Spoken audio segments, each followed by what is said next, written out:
నమస్తే welcome to INB TV news నేను తరంగిణి ముందుగా బులెటిన్లో హెడ్లైన్స్ చూద్దాం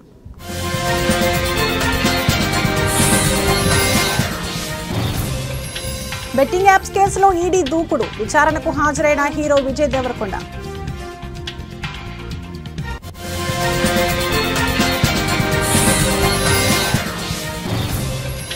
కాంగ్రెస్ పార్టీ నాయకులపై కవిత విమర్శలు దొంగ దీక్షలు కాదు నిజమైన దీక్షలు చేయాలని వ్యాఖ్య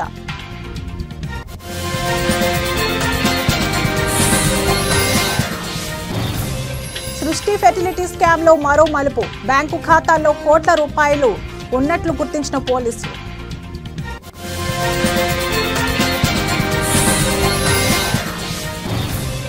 సీఎం రేవంత్ తన భాష మార్చుకోవాలి మరోసారి ఎమ్మెల్యే రాజగోపాల్ రెడ్డి విమర్శలు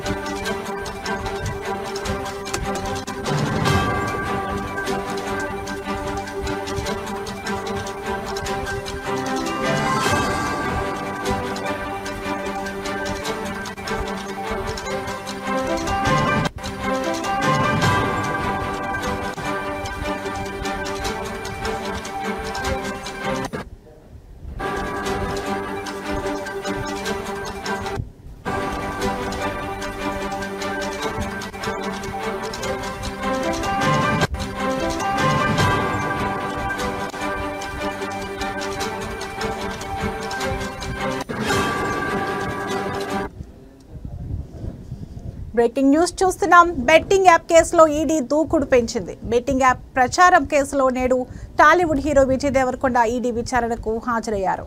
ఇప్పటికే ఈ కేసులో ఈడీ అధికారులు నటుడు ప్రకాష్ రాజ్ను విచారించారు. మళ్లీ బెట్టింగ్ యాప్స్ ప్రమోట్ చేయనని ప్రకాష్ రాజ్ చెప్పారు. ఈ రోజు విజయ్ దేవరకొండ విచారణకు హాజరైన నేపథ్యంలో రౌడీ బాయ్ ఏం చెబుతాడో అని సర్వత్రా ఆసక్తి నెలకొంది.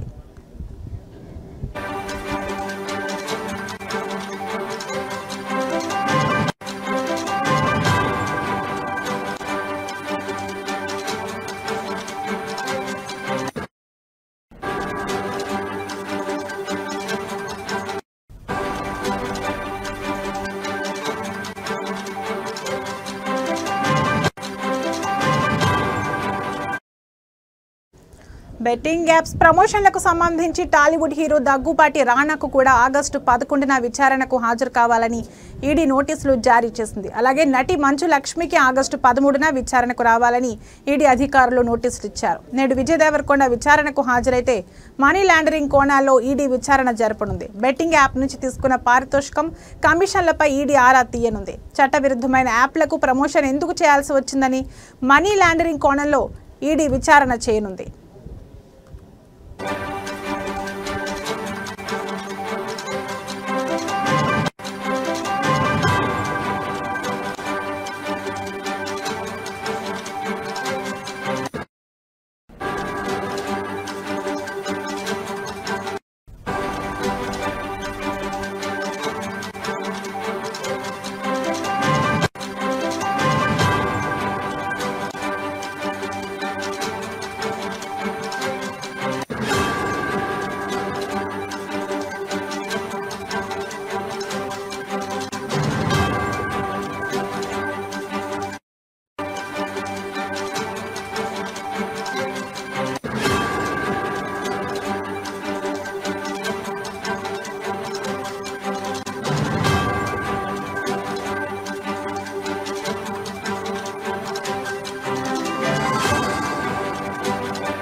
బెట్టింగ్ యాప్ల ప్రమోషన్లకు సంబంధించి 29 మంది టాలీవుడ్ సెలబ్రిటీలు కంపెనీలపై ఈడీ కేసులు నమోదు చేసిన విషయం తెలిసిందే.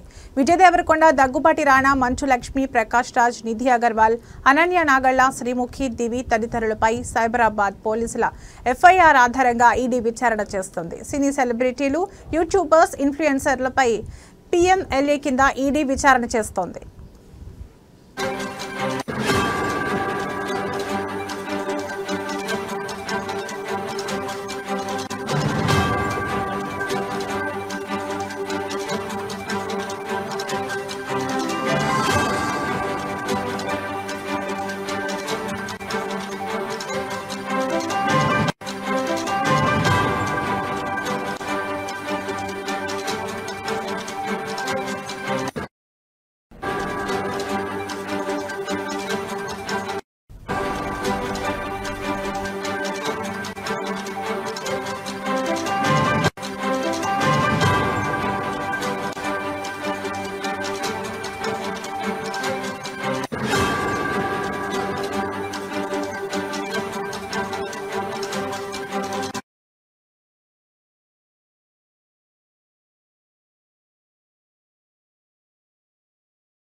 బ్రేకింగ్ న్యూస్ చూస్తున్నాం. కాంగ్రెస్ పార్టీ నాయకులు ఢిల్లీలో దొంగ దీక్షలు కాదు నిజమైన దీక్షలు చేయాలని బీఆర్ఎస్ ఎమ్మెల్సీ తెలంగాణ జాగృతి అధ్యక్షురాలు కల్వకుంట్ల కవిత విమర్శించారు. సామాజిక తెలంగాణ అంటే ఢిల్లీకి వెళ్లి ఉత్తుత్తి ధర్నాలు చేయడం కాదని ఎద్దేవా చేశారు. బీసీల కోసం తాము 72 గంటల పాటు దీక్షకు పూనుకున్నామని, కోర్టు నుంచి పర్మిషన్ రాలేదన్నారు. బీసీల కోసం జాగృతి కార్యాచరణ సిద్ధం చేస్తుందని ఎమ్మెల్సీ కవిత తెలిపారు. నేడు తెలంగాణ జాగృతి వ్యవస్థాపన దినోత్సవం. ఈ సందర్భంగా జాగృతి కార్యాలయంలో అధ్యక్షురాలు జెండాను ఆవిష్కరించారు. ప్రొఫెసర్ జయశంకర్ జయంతి సందర్భంగా చిత్రపటానికి నివాళులర్పించారు.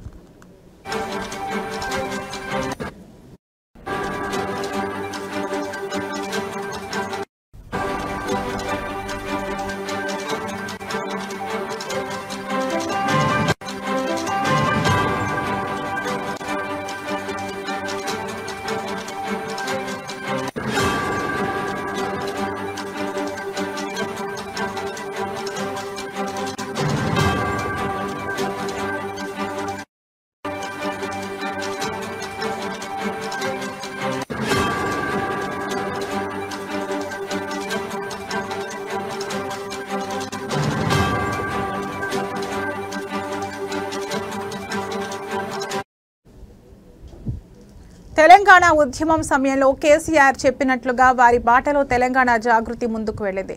జయశంకర్ సార్ ఆలోచనలను తూచా తప్పకుండా పాటించాం. తెలంగాణ చూడకుండానే జయశంకర్ సార్ దూరమయ్యారు. జయశంకర్ సార్ జయంతి సందర్భంగా జాగృతి ఫౌండేషన్ డే జరుపుకుంటున్నాం. సామాజిక తెలంగాణ కోసం పాటుపడాలని జయశంకర్ సార్ అనేకసార్లు చెప్పారు. రాష్ట్రం ఏర్పడిన తర్వాత అన్ని వర్గాలు వారికి సమన్యాయం జరగాలని చెప్పేవారు. జై తెలంగాణ అనని ముఖ్యమంత్రి రేవంత్ రెడ్డి సామాజిక తెలంగాణ అంటే ఢిల్లీకి వెళ్లి ఉత్తుత్తి ధర్నాలు చేయడం కాదు. బీసీల కోసం మేము 72 గంటల పాటు దీక్షకు పూనుకున్నాం.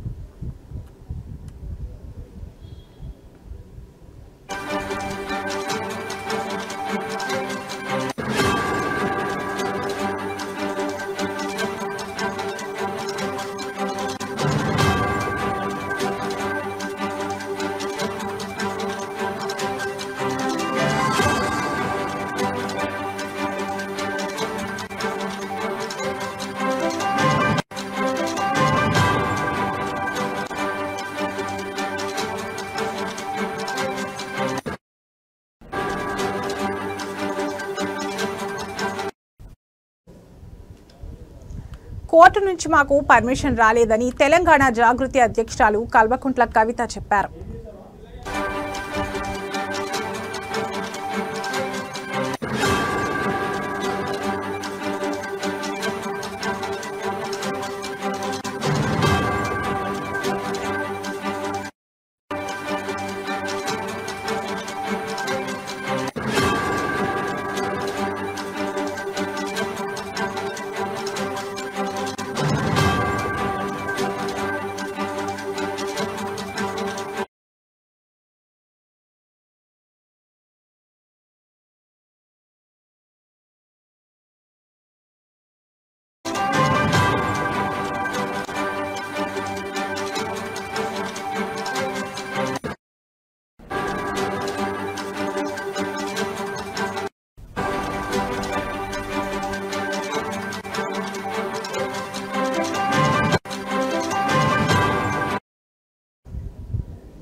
బ్రేకింగ్ న్యూస్ చూస్తున్నాం. గోపాలపురం సృష్టి ఫెర్టిలిటీ హాస్పిటల్ కేసులో పోలీసుల దర్యాప్తు వేగం పుంజుకుంది. ఈ కేసులో తాజాగా 6 మందిని అరెస్ట్ చేసిన పోలీసులు వారిని రిమాండ్కు తరలించారు. ఇప్పటి వరకు మొత్తం 17 మందిని అరెస్ట్ చేసి రిమాండ్కు పంపినట్లు సమాచారం. అరెస్ట్ అయిన వారిలో డాక్టర్లు, ఏజెంట్లు, ముఖ్యంగా మహిళా ఏజెంట్లు అధికంగా ఉన్నారు.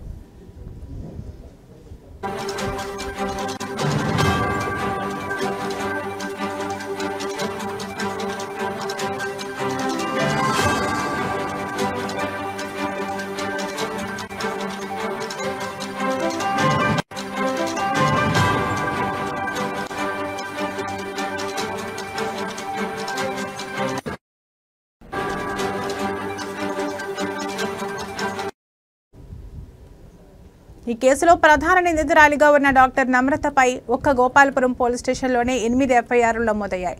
ఆమెతో పాటు ప్రముఖ గైనకాలజిస్ట్ డాక్టర్ విద్యులతను కూడా పోలీసులు అరెస్ట్ చేసి రిమాండ్కు తరలించారు. పోలీసులు డాక్టర్ నమ్రతకు చెందిన బ్యాంక్ ఖాతాలు, హాస్పిటల్ అకౌంట్లు ఫ్రీజ్ చేశారు. ఈ ఖాతాలో కోట్ల రూపాయల నగదు జమ ఉందని అధికారులు గుర్తించారు. ప్రస్తుతం మరికొన్ని ఖాతాలను కూడా గుర్తించే పనిలో ఉన్నారు.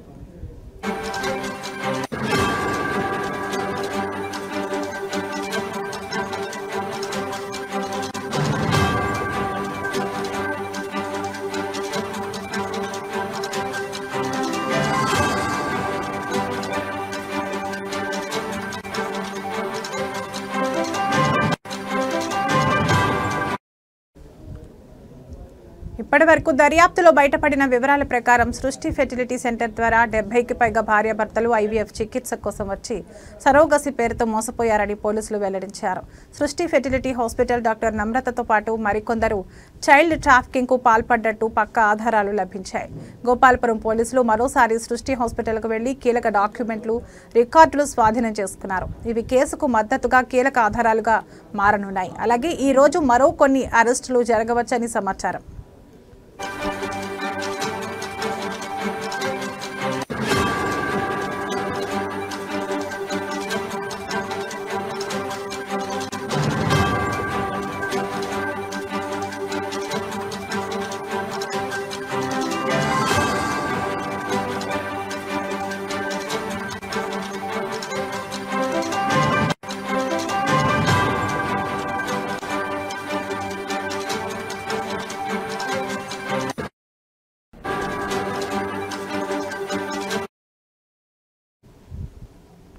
నిందితుల జాబితా ఇంకా పెరిగే అవకాశం ఉంది. పోలీసులు డాక్టర్ నమ్రత అనుబంధంగా ఉన్న ఇతర హాస్పిటళ్లను, ఆసుపత్రుల్లోని కార్యకలాపాలను పరిశీలిస్తున్నారు. అక్రమంగా సంపాదించిన డబ్బును వేరే అకౌంట్లలోకి మళ్లించి ఉండే అవకాశం ఉన్నందున ఆ దిశగా విచారణ జరుగుతోంది. ఈ కేసు కేంద్రం దృష్టికి వెళ్లే అవకాశం కూడా ఉంది. ఎందుకంటే చిన్నారుల అక్రమ రవాణా వంటి విషయాల్లో ప్రభుత్వాలు కఠినంగా వ్యవహరించనున్నాయి.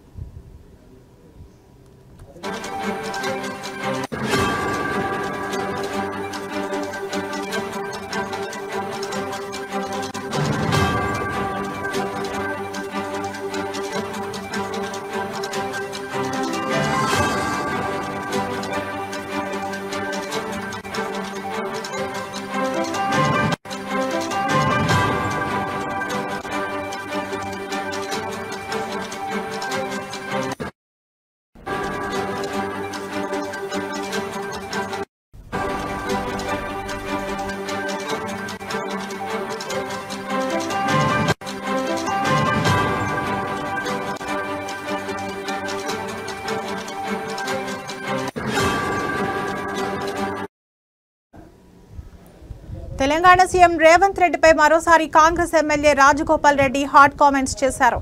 సీఎం ప్రతిపక్షాలను తిట్టడం మానేసి ప్రభుత్వం ఏం చేస్తుందో చెప్పాలి.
బ్రేకింగ్ న్యూస్ చూస్తున్నాం. తెలంగాణ సీఎం రేవంత్ రెడ్డిపై మరోసారి Congress MLA Rajagopal Reddy hot comments చేశారు.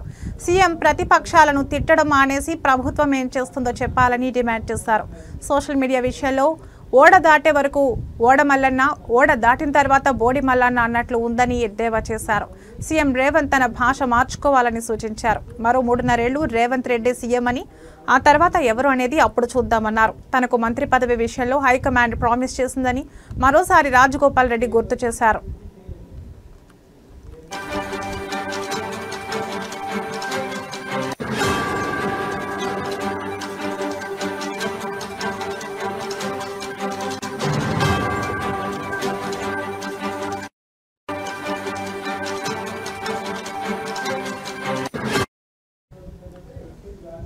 ఎమ్మెల్యే రాజగోపాల్ రెడ్డి మీడియాతో మాట్లాడుతూ సీఎం రేవంత్ రెడ్డి తన భాష మార్చుకోవాలని, ప్రతిపక్షాలను తిట్టడం మానేసి కాంగ్రెస్ ప్రభుత్వం ఏం చేస్తుందో ప్రజలకు చెప్పాలి. 20 మంది సీమాంధ్ర కాంట్రాక్టర్లు తెలంగాణను దోచుకుంటున్నారు. నాకు మంత్రి పదవి విషయంలో హైకమాండ్ ప్రామిస్ చేసింది. నా మంత్రి పదవి విషయం కోమటిరెడ్డి వెంకటరెడ్డికి తెలియదు. ఇంకా 3.5 ఏళ్లు రేవంత్ రెడ్డి ముఖ్యమంత్రి. ఆ తర్వాత ఎవరు అనేది అప్పుడు చూద్దాం. అందరం కలిస్తేనే కాంగ్రెస్ అధికారంలోకి వచ్చిందని చెప్పారు.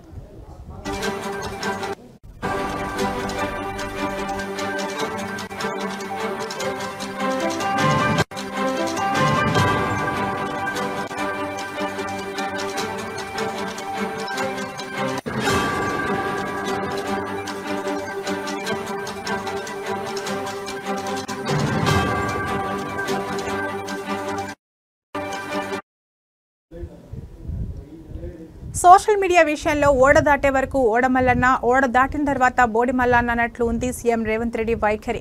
నాకు మంత్రి పదవే కావాలంటే అప్పుడే కేసీఆర్ ఇచ్చేవారు. అధికారం కోల్పోయిన ఫ్రస్ట్రేషన్లో బీఆర్ఎస్ ఉంది. అసెంబ్లీకి రాని కేసీఆర్ ముందుగా తన ప్రతిపక్ష హోదా పదవికి రాజీనామా చేయాలి. సీఎం రేవంత్ రెడ్డి కమిషన్ల పేరుతో కాలయాపన చేస్తున్నారు.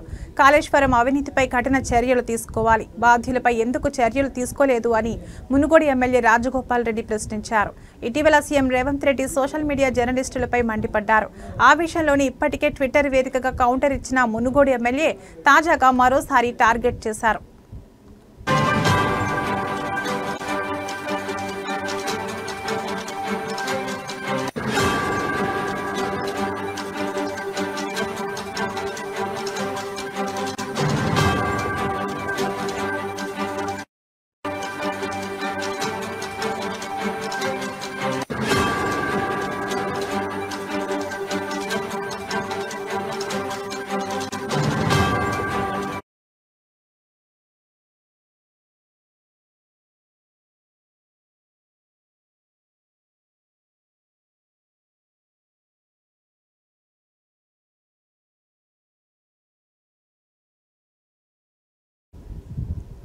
మాజీ మంత్రి సబితా ఇంద్రారెడ్డికి అవమానం జరిగింది. మహిళా ఎమ్మెల్యే అని చూడకుండా సబితా ఇంద్రారెడ్డి మీదకు కాంగ్రెస్ కార్యకర్తలు దూసుకొచ్చారు. సబితా ఇంద్రారెడ్డికి మహిళా పోలీసులతో రక్షణ ఇవ్వకుండా పోలీసులు చోద్యం చూశారు. మహేశ్వరం నియోజకవర్గంలో రేషన్ కార్డుల పంపిణీ కార్యక్రమంలో ప్రోటోకాల్ ఘర్షణ జరిగింది. బాలాపూర్లో మంత్రి శ్రీధర్ బాబు పాల్గొన్న కార్యక్రమంలో ప్రోటోకాల్ పాటించకుండా వేదిక మీద ఓడిపోయిన కాంగ్రెస్ ఎమ్మెల్యే లక్ష్మారెడ్డి కూర్చుంటే ఇదేం పద్ధతి అని అడగగా సబితా ఇంద్రారెడ్డి మీదకు కాంగ్రెస్ కార్యకర్తలు దూసుకొచ్చారు.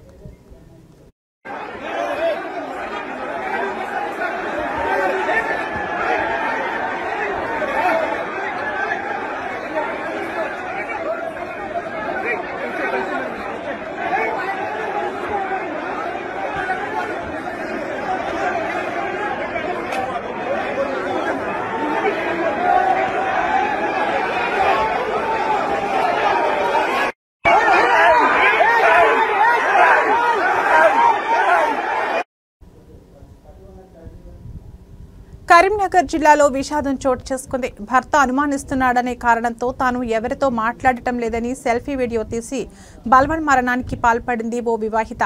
దీంతో మృతురాలి అన్న ఇచ్చిన ఫిర్యాదు మేరకు కేసు నమోదు చేసి పోలీసులు విచారిస్తున్నారు. కరీంనగర్ జిల్లా శంకరపట్నం మండలం తాడికల్కు చెందిన శ్రావ్య రాజన్న సిరిసిల్ల జిల్లా బోయినపల్లి మండలానికి చెందిన ధర్మతేజ్ను ప్రేమించి 2020లో వివాహం చేసుకుంది. వివాహం తర్వాత బోయినపల్లిలో భర్తతో ఉన్న శ్రావ్యకు బాబు జన్మించాడు. అనంతరం ధర్మతేజ్ ఉపాధి నిమిత్తం దుబాయ్కి వెళ్లాడు. అప్పటి నుండి శ్రావ్య తాడికల్ గ్రామంలో ఉంటుంది. కొద్ది రోజుల క్రితం నుండి ధర్మతేజ్ శ్రావ్య వేరే వారితో మాట్లాడుతుందంటూ శ్రావ్యను మానసికంగా వేధిస్తున్నాడు. దీంతో మనస్తాపానికి గురైన శ్రావ్య ఉరేసుకుని ఆత్మహత్య చేసుకుంది. మృతురాలి అన్న ఇచ్చిన ఫిర్యాదు మేరకు కేసు నమోదు చేసి పోలీసులు విచారిస్తున్నారు. ఆత్మహత్య చేసుకునే ముందు శ్రావ్య తీసిన సెల్ఫీ వీడియో బయటికి రావడంతో సెల్ఫీ వీడియో చూసిన వారంతా కన్నీటి పర్యంతమవుతున్నారు.